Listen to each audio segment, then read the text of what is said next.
નમસ્કાર, સમાચાર સુપરફાસ્ટ સાથે હું છું કલ્પના શાહ। વિગતવાર સમાચારમાં સૌથી પહેલા વાત પુલવામામાં થયેલા આતંકી હુમલાની, જ્યાં ઉપજેલી સુરક્ષા ચેતવણીઓને લઈને રક્ષામંત્રી નિર્મલા સીતારમણ અને સેનાના ત્રણેય પ્રમુખો સાથે મહત્વપૂર્ણ બેઠકનું આયોજન કરાયું છે, જેમાં 42 દેશમાં તૈનાત ભારતના ડિફેન્સ અતાશે પણ હશે।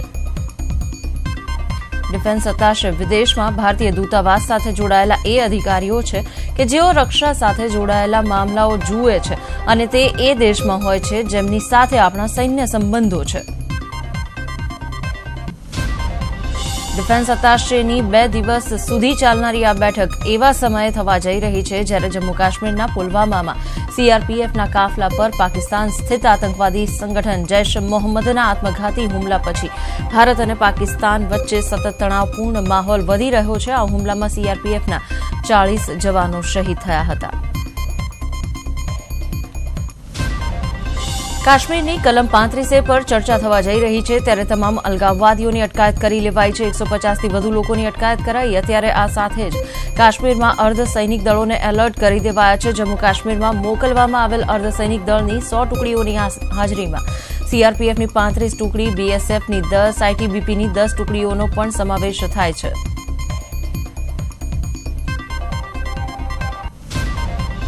જમાતે ઇસ્લામી જમ્મુ કાશ્મીરના પ્રમુખ અબ્દુલ હમીદ ફૈયાઝની રવિવારે ધરપકડ કરાઈ। આ ઘટનાના પગલે કાશ્મીરીઓ જરૂરી સામાન, અનાજ અને દવા એકત્રિત કરી રહ્યા છે। સ્થાનિકોમાં આક્રોશ સાથે તેમના વિશેષાધિકારને ગેરકાયદેસર ઠેરવવામાં આવે તેવી સુનાવણી પહેલા ભય છે।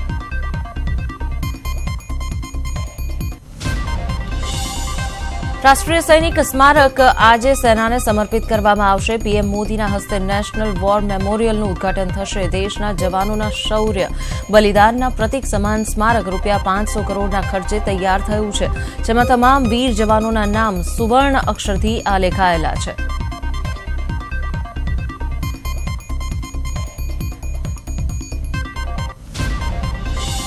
પ્રિયંકા ગાંધી પછી હવે રોબર્ટ વાડ્રાની રાજકારણમાં એન્ટ્રી માટેની તૈયારીઓ શરૂ થઈ ગઈ છે। ઉત્તર પ્રદેશના મોરાદાબાદથી ચૂંટણી લડવા માટે પોસ્ટર્સ લાગ્યા છે, જેમાં લખાયું છે કે રોબર્ટ વાડ્રાથી મોરાદાબાદથી ચૂંટણી લડવા માટે તમારું સ્વાગત છે।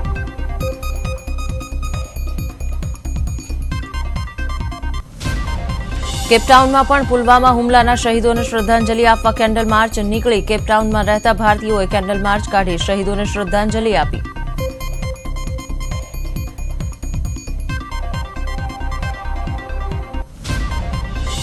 જમ્મુ કાશ્મીરમાં આતંકવાદીઓ સાથેની અથડામણમાં શહીદ થયેલા જમ્મુ પોલીસના ડીએસપીના અંતિમ સંસ્કાર કરાશે। આતંકીઓ સાથે અથડામણમાં ડીએસપી વીરગતિ પામ્યા હતા।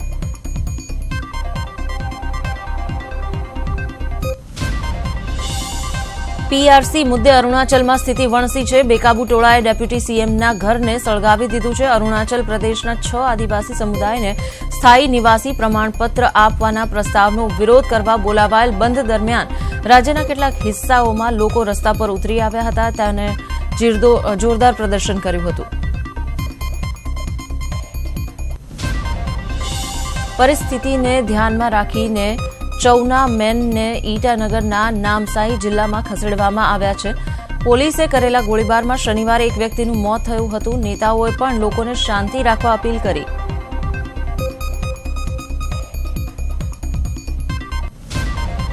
વડાપ્રધાન નરેન્દ્ર મોદી પ્રયાગરાજમાં ચાલી રહેલા કુંભમેળામાં પહોંચ્યા હતા, ત્યારે સૌપ્રથમ તેમણે પ્રયાગરાજમાં ત્રિવેણી સંગમમાં આસ્થાની ડૂબકી લગાવી હતી।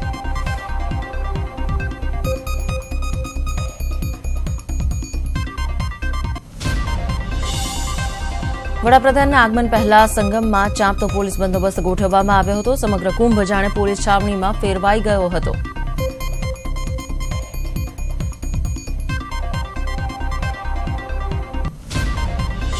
વડાપ્રધાન નરેન્દ્ર મોદીએ ગંગામાં આસ્થાની ડૂબકી લગાવ્યા બાદ ત્રિવેણી સંગમ ઘાટ ખાતે પૂજા કરી, જેમાં પીએમએ એક ભારત શ્રેષ્ઠ ભારત અને જગતગુરુ ભારત માટે પ્રાર્થના કરી।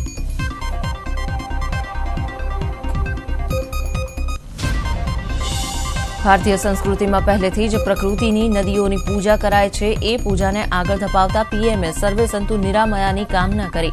પીએમએ ગંગા, યમુના અને સરસ્વતી નદીની પૂજા સાથે આપણો મૂળ મંત્ર વસુધૈવ કુટુંબકમ તેને અખંડ રાખવા માટે પ્રાર્થના કરી.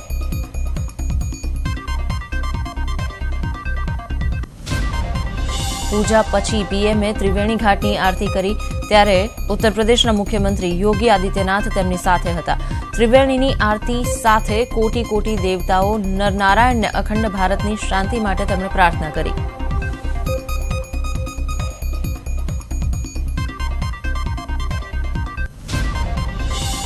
પીએમએ આરતી કર્યા પછી પૂજારી પાસે રક્ષા સૂત્ર બંધાવી રાષ્ટ્રના કલ્યાણનો સંકલ્પ કર્યો.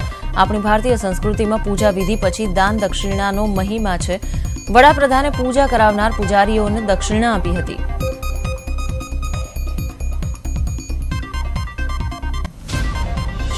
દિવ્ય કુંભ, ભવ્ય કુંભ અને સ્વચ્છ કુંભનું આયોજન જેમના થકી સંભવ બન્યું તેવા કુંભના સફાઈ કર્મચારીઓના વડાપ્રધાને પગ ધોઈ તેમનું સન્માન કર્યું. કુંભમાં સફાઈ કરનારા 5 સફાઈ કર્મી, જેમાં 3 પુરુષો અને 2 મહિલા સામેલ હતા, તેમના વડાપ્રધાને પગ ધોયા અને તેમનો આભાર વ્યક્ત કર્યો.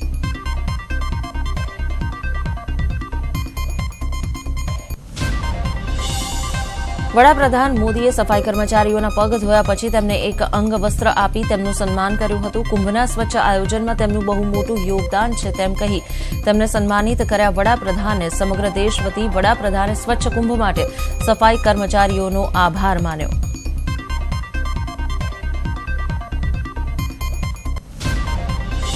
ઇતિહાસમાં કદાચ પહેલીવાર કોઈ દેશના વડાપ્રધાને આ રીતે સફાઈ કર્મચારીઓનું સન્માન કર્યું હશે. આ ઘટનાને એક ઐતિહાસિક ક્ષણ તરીકે તેમજ મહત્વપૂર્ણ ઘટના સાથે એક મોટા સંદેશના રૂપમાં જોવામાં આવી રહી છે.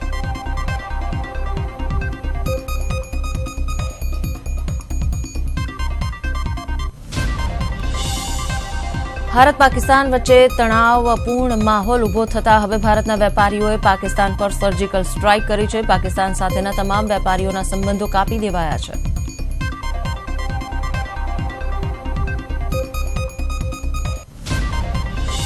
પાકિસ્તાનમાંથી આવતી ખારેક, સિંધાલુણ, તકમરિયાનો વેપાર બંધ કરાયો છે. ભારતમાં ટામેટા, ડુંગળી, ખાંડ અને સિરામિક ટાઇલ્સ મોકલાતી હતી. પાકિસ્તાનમાં તેને બંધ કરવામાં આવી છે. માત્ર સૌરાષ્ટ્રમાંથી જ પાકિસ્તાન સાથે પ્રતિમાસ ₹200 કરોડનો કારોબાર થાય છે. પાકિસ્તાન દર વર્ષે 8 લાખ કિલો ખારેક ભારતમાં મોકલતું હતું. પાકિસ્તાન સાથે સામાન્ય સ્થિતિ હશે તો જ વેપાર થશે તેમ વેપારીઓએ કહ્યું છે.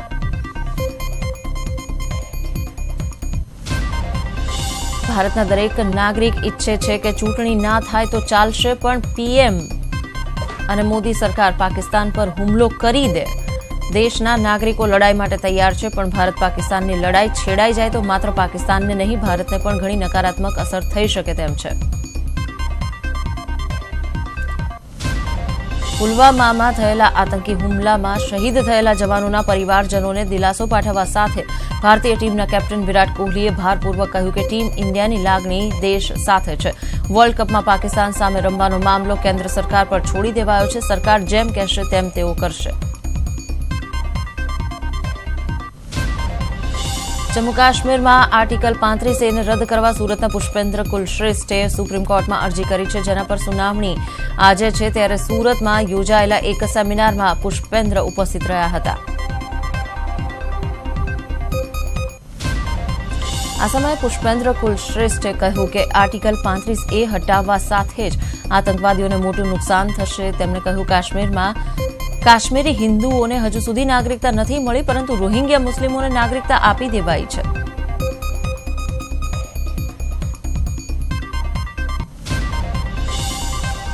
જો 35A કલમ હટાવી દેવામાં આવે છે તો કાશ્મીરમાં ભારતનું બંધારણ અમલમાં આવતા જ ત્યાં પણ નિયંત્રણ અને અનુશાસન આવશે.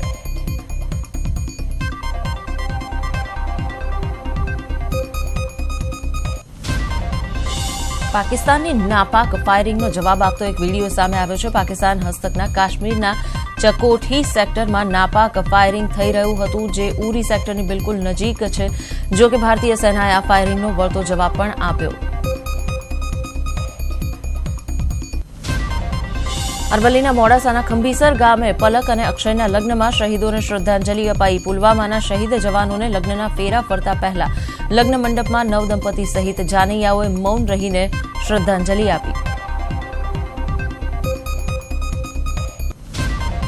અમદાવાદમાં શીખ સમુદાયે ગુરુ ગોવિંદજીની 550માં પ્રકાશ વર્ષની ઉજવણી કરી. આ સાથે જ ગુરુ નાનકજીની 350મી જન્મ જયંતિની પણ ઉજવણી કરાઈ, જેમાં મુખ્યમંત્રી વિજય રૂપાણી અને મેયર બીજલ પટેલ હાજર રહ્યા. ગુરુ ગોવિંદજીના કાર્યો, તેમના વિચારો સાથે ગુરુ નાનકજીની લોકો પ્રત્યેની સંવેદના લોકો સુધી વધુ પહોંચે તેવા ખાસ કાર્યક્રમો અને નાટકનું આયોજન કરાયું. શીખ સમુદાયના યુવક યુવતીઓએ માર્શલ આર્ટ કરી લોકોને મંત્રમુગ્ધ કર્યા.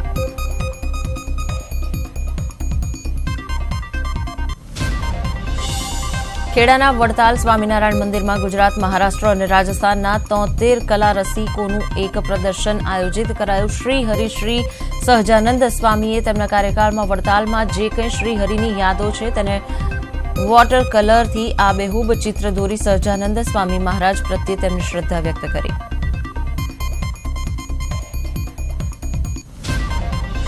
તોતેર કલા રસિકોએ 4 દિવસ વડતાલ સ્વામિનારાયણ રચિત વચનામૃત 20 શતાબ્દી મહોત્સવ માટે આ કાર્યક્રમનું આયોજન કર્યું. ખેડાના કલેક્ટરે તેને ખુલ્લું મૂક્યું. કલાકારોને રોકડ પુરસ્કાર આપીને સન્માનિત કરાયા.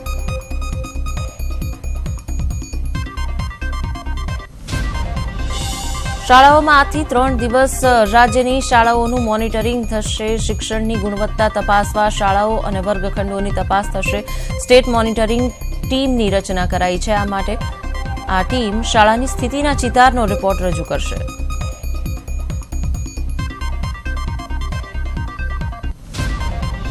અમદાવાદના પોશ વિસ્તાર સાયન્સ સિટીના સ્થાનિકો પ્રધાનમંત્રી આવાસ યોજના સ્કીમનો વિરોધ કરવા રસ્તા પર ઉતર્યા. વિરોધનું કારણ હતું પોશ વિસ્તારમાં પ્રધાનમંત્રી આવાસ યોજના બનશે તો સાયન્સ સિટી વિસ્તારની શાંતિ ડહોળાઈ જશે. આ યોજના હજુ બની તો નથી, પરંતુ તેને માત્ર મંજૂરી મળી છે. તેવામાં 2000થી વધારે લોકો રસ્તા પર ઉતરી આવ્યા. લોકોએ રેલી કાઢી, થાળી વેલણ વગાડી સરકારનો વિરોધ કર્યો. રેલીમાં અમદાવાદ કોર્પોરેશન રાજ્ય સરકારના વિરોધમાં સૂત્રોચ્ચાર કરાયા. સૌથી મોટો સવાલ એ છે કે શું પોશ વિસ્તારમાં નાના લોકોને રહેવાનો અધિકાર નથી? શું સરકારે જ જે જગ્યાને આવાસ માટે ફાળવી તેનો વિરોધ કેમ? મોરબીની જીકિયારી ગામે હની ટ્રેપનો કિસ્સો સામે આવ્યો. પોલીસકર્મી અને 3 વ્યક્તિઓએ યુવતીને મોકલી ગામના 3 યુવાનોને ફસાવ્યા અને યુવકનો વીડિયો બનાવી બ્લેકમેલ કરી યુવક પાસેથી 1.5 લાખ રૂપિયાની માંગ કરાઈ. પોલીસકર્મી સહિત 4 સામે આ મામલે હવે ફરિયાદ થઈ છે.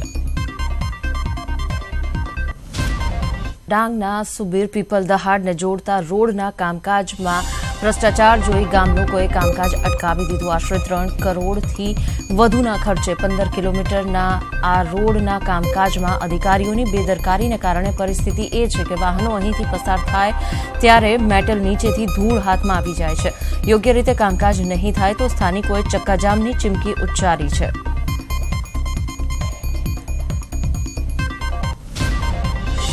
મહેસાણા નગરપાલિકાના પૂર્વ પ્રમુખે ડિવાઇડર બનાવવાનું કામ અટકાવી દીધું. પાલિકાના કોન્ટ્રાક્ટરે નવીન રોડ ડિવાઇડર બનાવવાનું કામ ચાલુ કર્યું. પાલિકાના કર્મચારી કે એજન્સી સ્થળ પર હાજરી ન આપતા હોવાના આરોપ સાથે રોડને નુકસાન કરીને ડિવાઇડર બનાવતા હોવાથી આ કામ અટકાવી દેવાયું.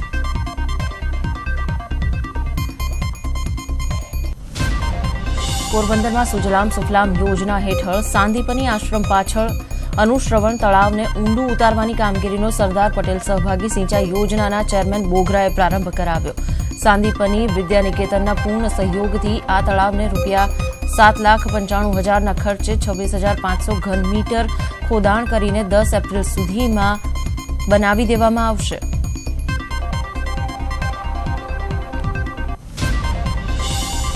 પ્રધાનમંત્રી કિસાન સન્માન નિધિ યોજનાનો સમગ્ર દેશ સાથે પોરબંદરમાં પણ પ્રારંભ કરાવાયો.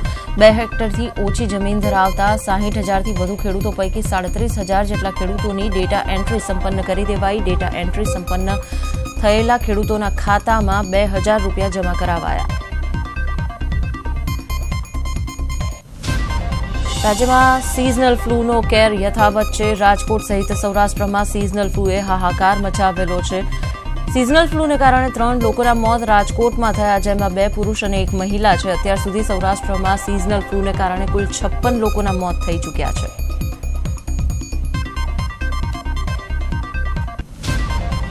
વડોદરામાં એક જ દિવસમાં 19 દર્દીઓના રિપોર્ટ પોઝિટિવ આવ્યા. હાલમાં 119 સિઝનલ ફ્લૂના રિપોર્ટ પોઝિટિવ આવ્યા પછી દર્દીઓ સારવાર હેઠળ છે. 1 મહિનામાં વડોદરામાં સિઝનલ ફ્લૂથી 21 દર્દીઓના મોત થઈ ચૂક્યા છે. સુરતમાં સિઝનલ ફ્લૂના વધુ 3 કેસ પોઝિટિવ સામે આવ્યા હતા. પાલ વિસ્તારમાં 5 વર્ષની બાળકીનો રિપોર્ટ પોઝિટિવ આવ્યો. તારવાડી અને વરાછા વિસ્તારમાં પણ 2 કેસ પોઝિટિવ સામે આવ્યા. અત્યાર સુધી સુરતમાં કુલ કેસનો આંકડો 87 પર પહોંચ્યો છે.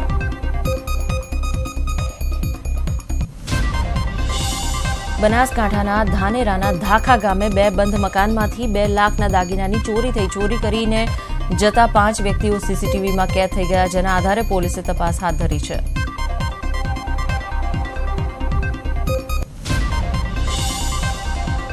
ઉનાના અમોદરા ગામે મૃતક યુવકના પરિવારજનોએ ઉના ત્રિકોણબાગ ખાતે વાહનો રોકીને ચક્કાજામ કર્યો. મૃતક યુવાને આત્મહત્યા કરતા પરિવારજનો પોલીસે ફરિયાદ કરવા ગયા હતા, પરંતુ પોલીસે ફરિયાદ ના લેતા તેમણે વિરોધ નોંધાવ્યો.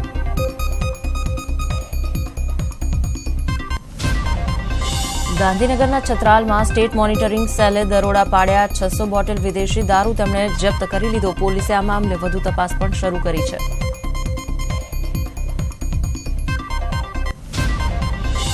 નાયબ પોલીસ અધિક્ષક અને તેમની ટીમે છોટાઉદેપુરના પાવી જેતપુર પાસે કારનો પીછો કરી વિદેશી દારૂ ભરેલી કાર પકડી લીધી. કુલ 214 બોટલ સાથે એક વ્યક્તિની ધરપકડ કરાઈ છે. ₹5,84,440નો મુદ્દામાલ પણ જપ્ત કરાયો છે.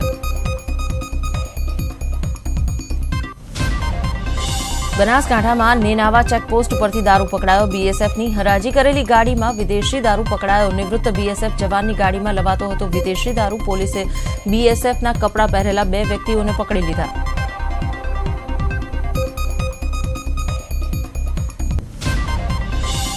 પાટણના પીપલાણા ગામે લીલો ગાંજો અને અફીણ પકડાઈ ગયું. ખેડૂતે ઘાસચારાની આડમાં અફીણ અને ગાંજાનું વાવેતર કર્યું હતું. સ્પેશિયલ ઓપરેશન ગ્રુપે ગાંજાનું વાવેતર પકડી પાડ્યું. 500 કિલોથી વધુનો ગાંજો અને અફીણનો જથ્થો પણ તેમણે જપ્ત કર્યો છે.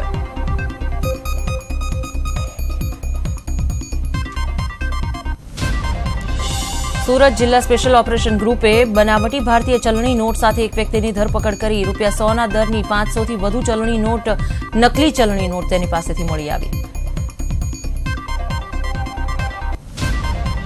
ખંભાતના અકબરપુરમાં 2 જૂથ વચ્ચે હિંસક અથડામણ થઈ. 2 ટોળા વચ્ચે ભારે પથ્થરમારો થયો. 5 મકાનોને આગ લગાવી દેવામાં આવી. પોલીસે ઘટના સ્થળ પર પહોંચીને કાર્યવાહી કરી.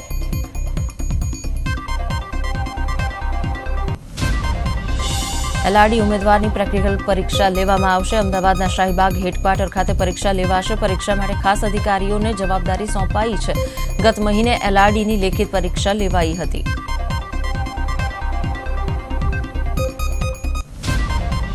છોટાઉદેપુરમાં બોડેલીની નર્મદા મુખ્ય નહેર પાસે થયેલ હિટ એન્ડ રનમાં 3 લોકોના મોત થયા. અજાણ્યો વાહન ચાલક બાઇકને ટક્કર મારીને ફરાર થઈ ગયો હતો. આ અંગે જાણ થતાં જ પોલીસે ઘટનાસ્થળે પહોંચીને તપાસ હાથ ધરી છે.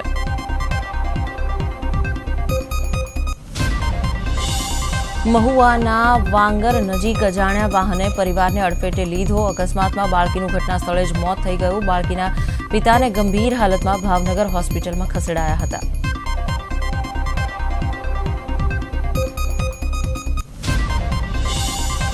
ભરૂચના વાલિયા અંકલેશ્વર રોડ પર કાર અને ટ્રેક્ટર વચ્ચે અકસ્માતમાં 2 લોકોના મોત થયા, જ્યારે 4થી વધુ લોકો ઘાયલ થયા છે.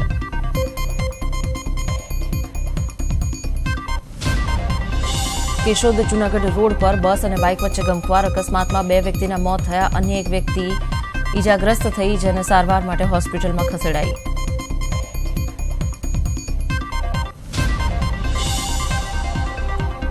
ભરૂચ વડદલા ગામ નજીક હાઈવે પર ટ્રકમાં આગ લાગી. આગ લાગતા રોડ પર ટ્રાફિક જામ થયો.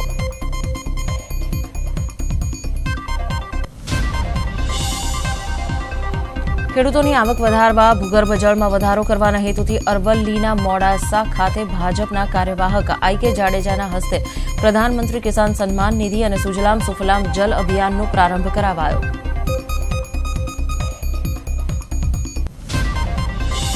મોડાસાના ખલીપુર પૂર પાસે જેસીબી મશીનની પૂજા કરી ભૂગર્ભ જળમાં વધારો થાય તે માટે જળ અભિયાનના કામકાજની શરૂઆત કરાઈ. આ પ્રસંગે આઈ.કે. જાડેજાએ કહ્યું કે સરકાર ખેડૂતોને 100% ફાયદો થાય તેવા કાર્યક્રમોનું આયોજન કરે છે. આગામી દિવસમાં ખેડૂતો સમૃદ્ધ બનશે. અમેરિકા પછી જર્મનીમાં પણ પાકિસ્તાન સામે ભારતીયોનો આક્રોશ સામે આવ્યો. મોટી સંખ્યામાં લોકો એકત્રિત થયા. પાકિસ્તાન હાય હાય જય હિન્દના નારા પણ તેમણે લગાવ્યા. હાથમાં પોસ્ટર્સ, બેનર્સ સાથે પાકિસ્તાન સામે તેમણે વિરોધ પ્રદર્શન કર્યું. રિલાયન્સ જીઓએ નવી group calling app Jio group talk launch કરી છે. આ એપથી તમે ઇન્ટરનેટ ડેટા યુઝ કર્યા વિના કોલિંગ કરી શકો છો. રિલાયન્સ જીઓએ ગ્રુપ કોલિંગ એપને ગૂગલ પ્લે સ્ટોર પર લોન્ચ કરી, જોકે અત્યારે એપ ટેસ્ટિંગ મોડમાં છે.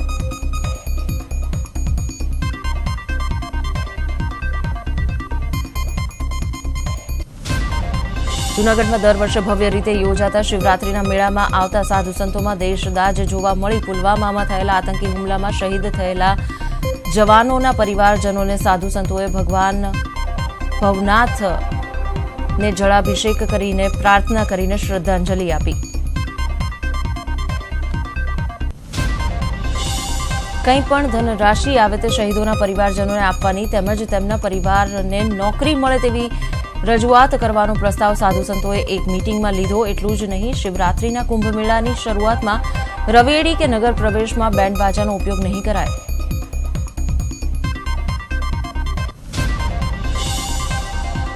આલિયાની સોશિયલ મીડિયા પર ચાહકોએ મજાક ઉડાવી છે. ગ્રેટિટ્યુડ દાખવવા માટે આલિયાએ ઇન્સ્ટાગ્રામ પર તસવીર મૂકીને જે લખ્યું તેમાં તેનાથી સ્પેલિંગની ભૂલ થઈ ગઈ. આલિયાએ ગ્રેટફુલના સ્પેલિંગમાં ગડબડ કરી નાખી, તેથી તેની મજાક પણ ઉડી. પરંતુ ઘણા લોકો આલિયાની તરફદારી પણ કરી રહ્યા હતા અને તેનો બચાવ પણ કહેતા હતા કે મોબાઈલના ટાઈપો પણ હોઈ શકે છે.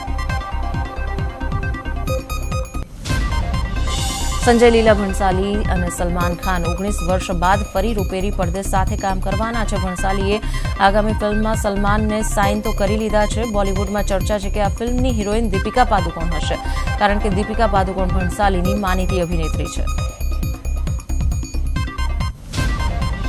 તાજેતરમાં એક ચેટ શોમાં કરીના કપૂરે વાતચીત દરમિયાન કહ્યું હતું કે તે પ્રિયંકા ચોપરા જેટલી મહત્વાકાંક્ષી નથી. તેણે પ્રિયંકાને દુનિયાની સૌથી વધુ લોકપ્રિય હસ્તીઓમાં ગણાવી.